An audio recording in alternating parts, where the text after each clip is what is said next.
Hi guys, আপনারা সকলেই Gujarat Titans এবং কলকাতা নাইট রাইডার্সের খেলাটি উপভোগ করলেন।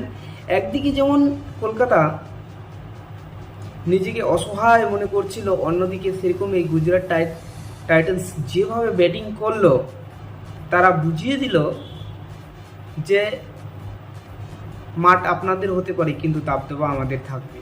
খুবই সুন্দর ব্যাটিং করেছে আজকে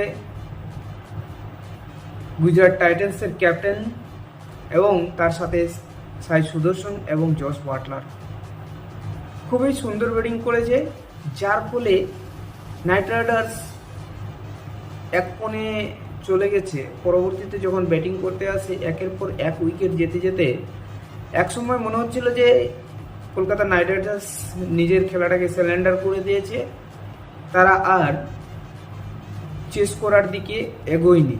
তারা চেয়েছিল যে কোনো মতে যেন কুড়িটা ওভার যেন খেলা যায়। এত সুসজ্জিত কলকাতা নাইট রাইডার্সের টিম, কিন্তু এইভাবে অসহায় মনে হবে ভাবাই যায়নি।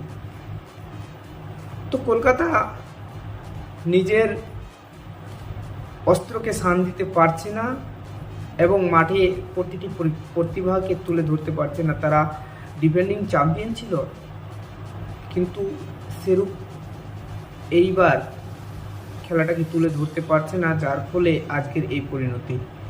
তো গাইজ, আপনারা কেমন উপভোগ করেছেন আজকের খেলাটা অবশ্যই কমেন্ট করে জানাবেন।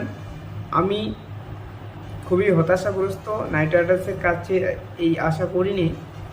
খেলাটা আমি চেয়েছিলাম নেক টু নেক ফাইটের